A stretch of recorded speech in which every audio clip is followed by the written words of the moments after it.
Hello and welcome to Main Street Matters by Heart on Main Street, the podcast that doesn't need a mirror on the wall to tell you that you are the fairest of them all. I am your host, Patrick Keiser.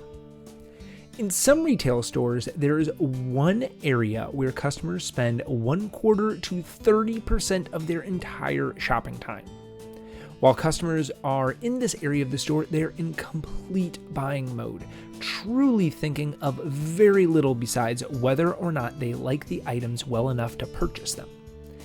And if I were to tell you that this one area of the store that, if well maintained and attended to, could increase a customer's spending habits 100%, meaning they will buy twice as much, you'd say that this is, of course, an area where a retailer spends a large amount of their time and money perfecting, right?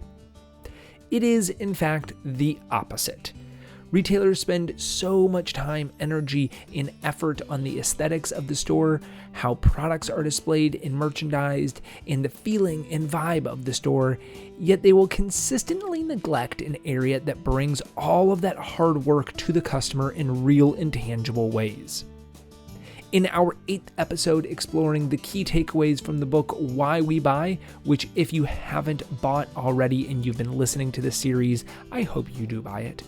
We're going to be examining Why We Buy's views on dressing rooms and how they can increase retail sales.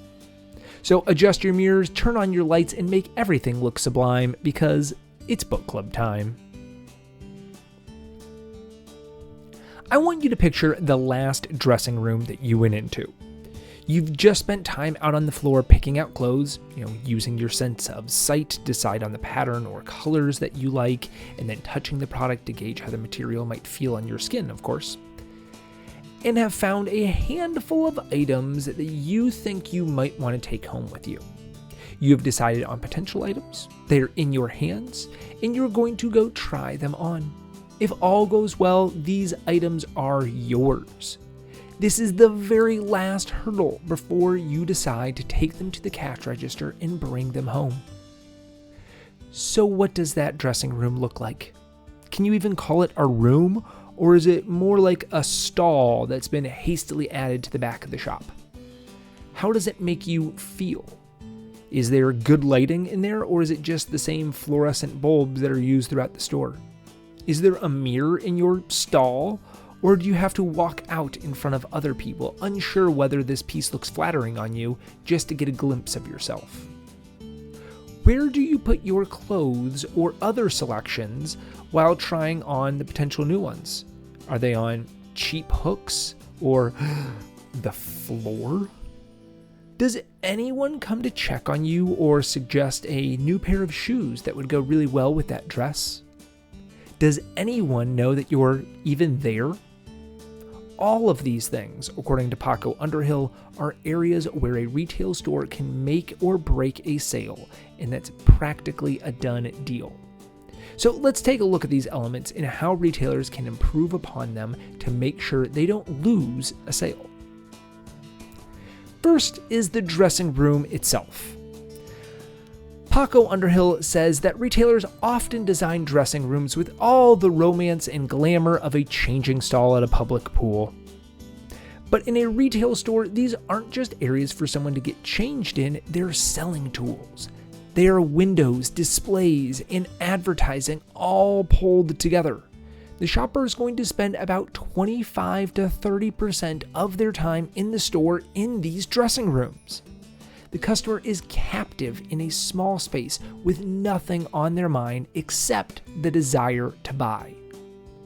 The dressing room should be a place of comfort and relaxation, not an area where you want to get in and out as soon as possible.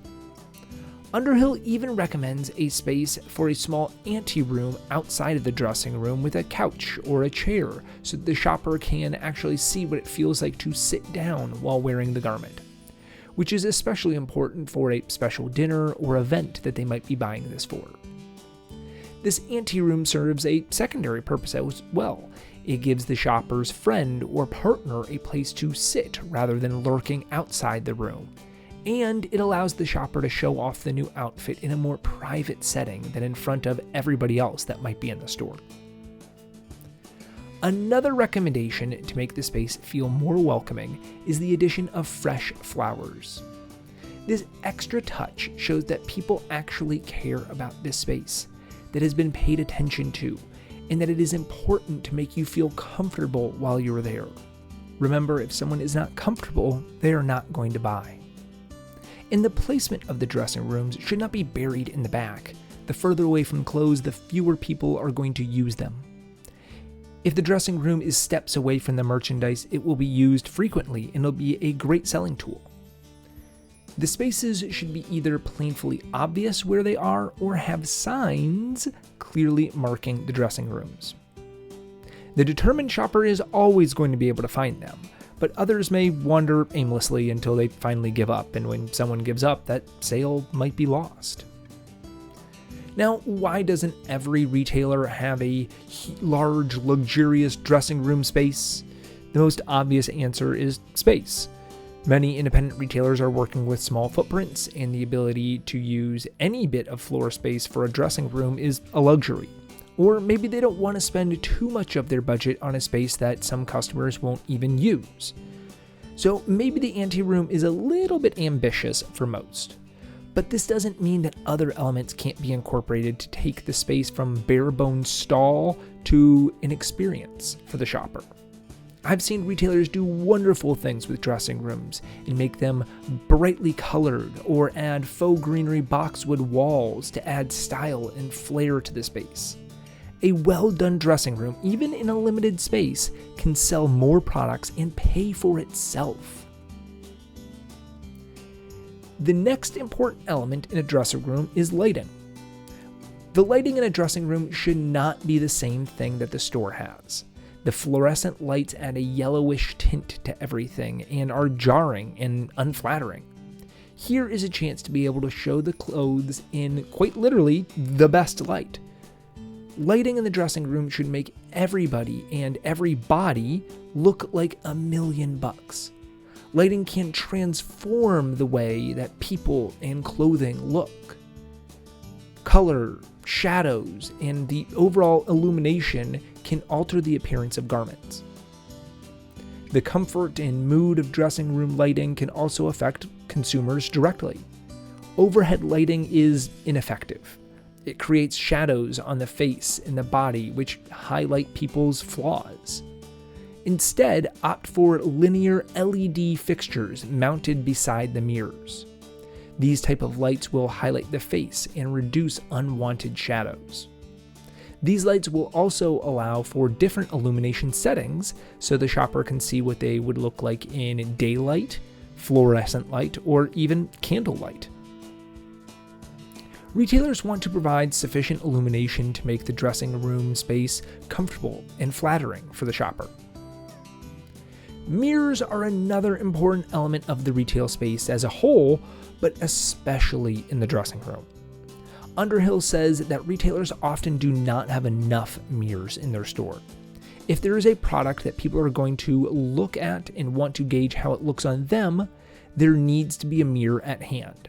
Whether it's clothes, sunglasses, shoes, or a hat, there is a natural inclination for someone to pick them up, mime putting them on, and then immediately want to see how it looks on them.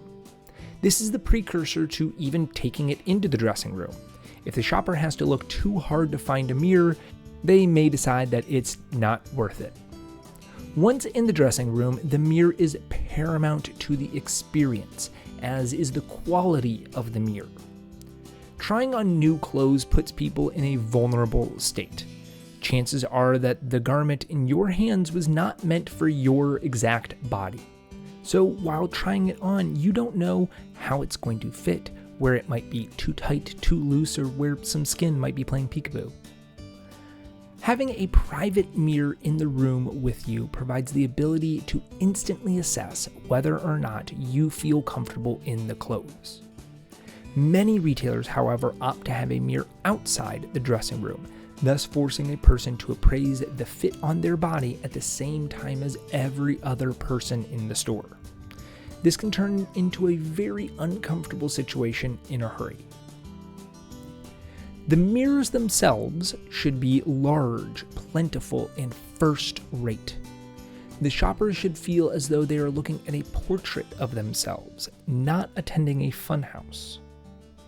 I previously mentioned the lighting alongside the mirror, but with today's technology, there is so much that retailers can do with mirrors in addition to just showing a reflection, albeit for a cost. Mirrors can now be dynamic.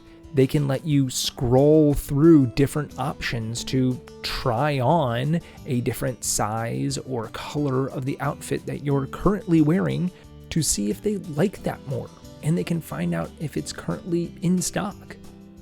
The mirrors can suggest accessories and can let you know how they go with the clothes. A mirror can be so much more than your reflection. It can be the best-selling tool that your store has. And while the technology is still young and expensive, there are ways to upgrade the visual experience to be so much more than just a reflection. However, since they are very expensive and the technology is still growing, a good salesperson can supplement many of the features of a smart mirror. A well-attuned sales associate should be knowledgeable of the clothing and how it might fit on a person's body.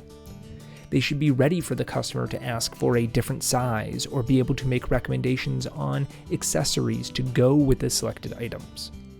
In the dressing room, the customer is in buying mode.